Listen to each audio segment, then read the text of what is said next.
Pickup वाहन के चालक ने लगाया ब्रेक, एंगल और चद्दर नीचे गिरी, महिला हुई घायल। कोटा फाटक क्षेत्र में अनियंत्रित गति से वाहन चलाने के कारण शनिवार की शाम को एक बाइक सवार महिला के साथ बड़ा हादसा होने से टल गया। गुस्साए लोगों ने वाहन पर पेट्रोल डालकर आग लगाने का प्रयास किया, लेकिन पुलिस ने मुस्तैदी से मौके पर पहुंचकर स्थिति को नियंत्रण में लिया और घायल महिला को उपचार के लिए राजा जन्मेजय हॉस्पिटल में भर्ती करवाया। पुलिस ने वाहन चालक के खिलाफ प्रकरण दर्ज किया।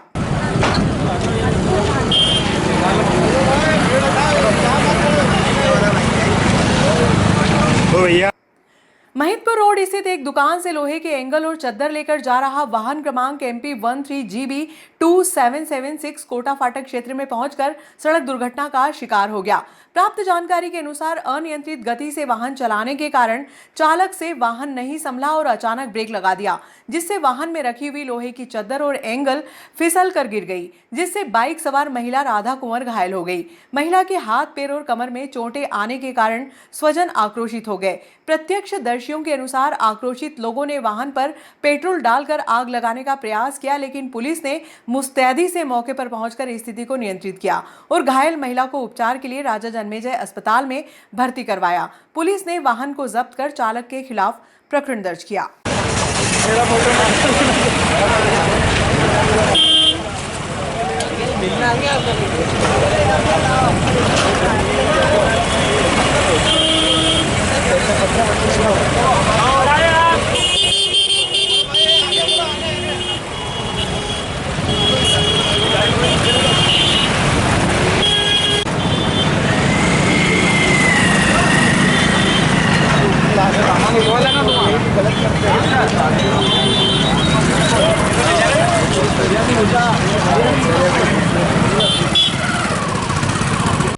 क्या नाम है आपका?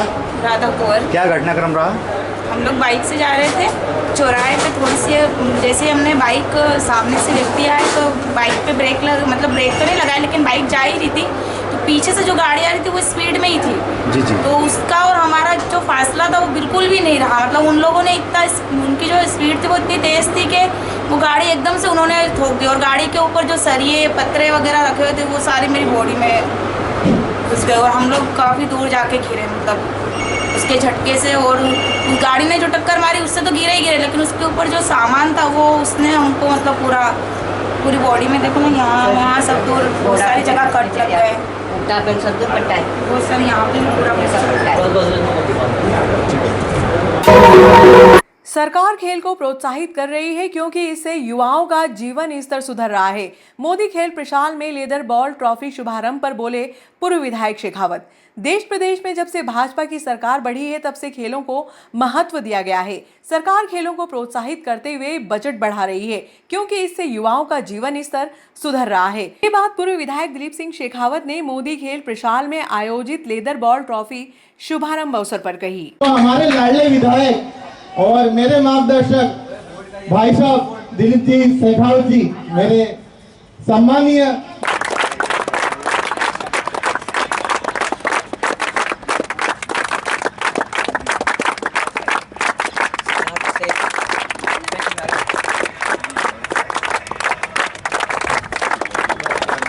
सभी ऑफिशियल है जो इस टूर्नामेंट को सफल बना रहे हैं। छोटा सा टूर्नामेंट, ऐसा टूर्नामेंट जो 20 वर्ष ऐसे छोटे बच्चों के साथ सिर्फ खेल को बढ़ावा देने के लिए आज मध्य प्रदेश सरकार ने भी खेलो इंडिया खेलों का जो मुहिम चलाई है और खिलाड़ी को 5 लाख रुपए देने की जो घोषणा करी है, तिरंगे खिलाड़ियों में सुविधा प्रोवाइड कर रहे हैं।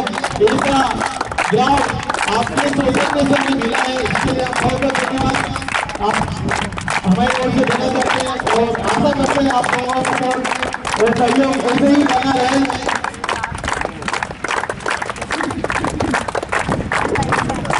जोरदार ताली के साथ हमारे लाडले विधायक का स्वागत करें। लेदर बॉल क्रिकेट टूर्नामेंट के कार्यक्रम में उपस्थित मेरे छोटे भाई माननीय लखन गुर्जर जी, आदरणीय रिक्की जी मेहता साहब और अन्य उनके रिक्की भैया के सभी सहयोगी, आदरणीय मंगल भैया कछावा जी, यहाँ पर उपस्थित सभी 15 साल से कम उम्र के हमारे खिलाड़ी भाइयों, मैं आप सब लोगों का स्वागत करता हूं, अभिनंदन करता हूं। आदरणीय लखन भैया, ये इस प्रकार के टूर्नामेंट हम लोग सब लोग, लखन भैया में बहुत सारे लोग, अभी घिनौदा में नाइट टूर्नामेंट हुआ था, नंदियासी में हुआ था, आख्या के अंदर हुआ था। इस प्रकार के टूर्नामेंट पूरी विधानसभा में हम काफी लोग काफी जगह करा रहे हैं और लाभ ये हो रहा है कि नए नए खिलाड़ी सामने उनकी प्रतिभाएं आती है। और मैं आपको बता दूं, जब से माननीय नरेंद्र मोदी जी की सरकार बनी है, माननीय शिवराज सिंह जी चौहान की सरकार मध्य प्रदेश में बनी है, खेलों का बजट बढ़ा है, खेलों की सुविधाएं बनी है, स्टेडियम बढ़े। ये नागदा में स्टेडियम नहीं था, ये माननीय थावरचंद जी गहलोत जी से जब मैं विधायक था, जब मैंने उनसे आग्रह करके ये बनाया, यहाँ पे नागदा में 2-2 जिम बनाई, कबड्डी की मैच दी, बॉक्सिंग की मैच दी। घिनौदा में हमने खेल स्टेडियम, बहुत बड़ा खेल स्टेडियम बनाया, खचरोद में बनाया, बड़े गांव के अंदर खेल स्टेडियम बनाया और हमने लगभग 52 व्यायामशालाओं के अंदर व्यायाम करने के हमने उपकरण दिए। कई व्यायामशाला में जैसे नागदा में यहाँ पे जो बजरंग व्यायामशाला, उसमें पैसे दिए हमने। जो दशहरा मैदान में हमारी व्यायामशाला, वहां पर लगभग 50 लाख रुपए से ज्यादा का निर्माण हमने कराया। और आज खेल नहीं रह गया। पहले जैसे कहते थे ना कि खेलोगे कूदोगे बनोगे खराब, पढ़ोगे लिखोगे बनोगे नवाब। ऐसे लोगों की धारणा ये थी कि खेलने वाला बहुत खराब होता है, उसका कोई जीवन नहीं होगा। लेकिन अब क्रिकेट में आपको पता है कितना पैकेज, 10 करोड़ 20 करोड़ 50 करोड़ रुपए तक का पैकेज खिलाड़ी का रहता है। प्रो कबड्डी के अंदर खिलाड़ियों का पैकेज 5 करोड़ 10 करोड़ रुपया साल, मतलब 1 करोड़ रुपया पर मंथ का पैकेज। तो अब 10 करोड़ रुपया साल का पैकेज, मुझे लगता है कि बड़ी बड़ी इंडस्ट्रियों के जो यूनिट हेड होते हैं उनके भी नहीं होते पैकेज। कोई बहुत बड़ा डॉक्टर्स होता, वो भी शायद 1 करोड़ रुपया महीना नहीं कमा पाता।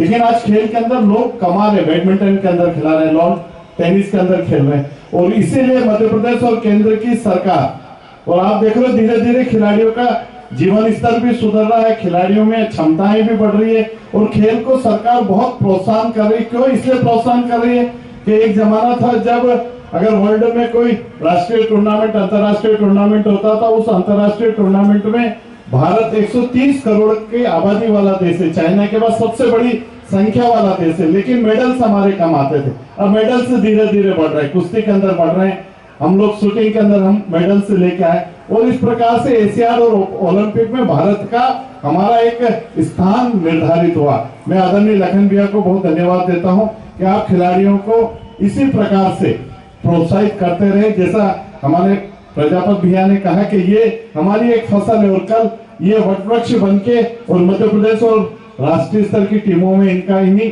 बच्चों के टैलेंट के आधार पर चयन होगा। मैं आप सबके प्रति शुभकामनाएं व्यक्त करता हूँ। धन्यवाद सर, आपका यही मार्गदर्शन, यही आशीर्वाद हमारे बच्चों पर सदा बना रहे। और मैं बता रहे हमारे पूर्व विधायक विकास पुरुष जो जन जन के लाडले, हमारे हर बच्चों का मनोबल बढ़ाते हैं, हर युवाओं को दिलों की धड़कन दिलीप सिंह सेगाव साहब का बहुत बहुत आभार करता हूँ, पधारे हैं, धन्यवाद। मैं बच्चों को ये मंगल कामना करता हूँ कि आप अपनी ऊंचाइयाँ छुए और नागदा और उज्जैन जिले का नाम रोशन करें और ज़्यादा से ज़्यादा खेलों के प्रति अपनी संवेदना प्रकट करें। जय हिंद। करता पर आपके आशीर्वाद से, आपके सहयोग से आज हमारे बीच जो विशाल भैया सभी जानते हैं, एक फेंसिंग में भी आगे गए, क्रिकेट में भी मध्य प्रदेश टीम में खेल रहे हैं। अभी Madhya Pradesh Indian premier league, wheel chair premier league होने वाला है, जिसके अंदर हमारे नागदा से विशाल भैया पार्टिसिपेट करने वाले हैं और लखन भैया की ओर से 1-2 बैट उन्हें दिया जा रहा है। मैं भाई साहब से निवेदन कर रहा हूँ कि हमारे विशाल भैया को ये बैट देकर और शुभकामनाएं प्रेषित करें। और विशाल भैया से आगामी 9 तारीख से मुंबई में होने वाली प्रतियोगिता में मतलब वाइस कैप्टन के तौर पर ये टीम का पार्टिसिपेशन लास्ट 3 साल आशीर्वाद आपसे प्राप्त करना चाहती है। उन्हें भी अलग से इनाम दिया जाएगा। हमारे मार्गदर्शक जी का स्वागत करें, आभार व्यक्त करें। और इसी आशीर्वाद के साथ ये आशीर्वाद हम लोगों पर बना रहे आपका, ताकि हम और अच्छी ऊंचाइयों पर। नागदा खारशोद मार्ग का डामरीकरण कार्य शुरू होने पर पूर्व विधायक दिलीप सिंह शेखावत ने ग्रामीणों के साथ औचक निरीक्षण किया। इस दौरान पूर्व विधायक शेखावत ने लोक निर्माण विभाग के इंजीनियर प्रमोद मकवानी को गुणवत्ता में कोई समझौता न करने की बात कही।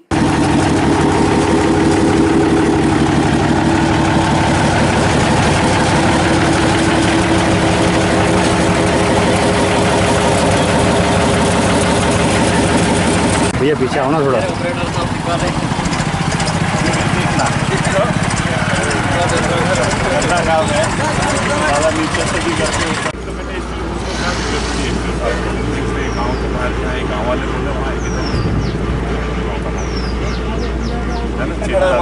एक ही जो गाड़ी आ रही है वहाँ पे बनता है। और एक अपने वहाँ पुराना बात के कचरा मतलब एक तो पुराना बात दोनों तरफ हो गया, इस तरफ भी बनते अरे काटने की तो दामन ठीक ही जाता है कि हाँ मुझे पता नहीं। मैंने एक सुझाव दिया था PWD के, जब मैं एडवाइजरी कमेटी का विधायक था, मैंने कहा ये जो सीमेंट कंक्रीट रोड आपकी उखड़ती, इस पर डामर का कोट कर दिया करो, इसकी 10 साल लाइफ बढ़ जाएगी। PS ने स्वीकार करा था, पर अब इसे ही आपने बातों पे ध्यान नहीं दिया। मैं वहाँ से जैसे आया मेरे को मैंने कहा यार क्या करना चाहिए, उनको बात तो करें एक बार। आओ शर्मा जी, फोन लगे रहो, उठेंगे।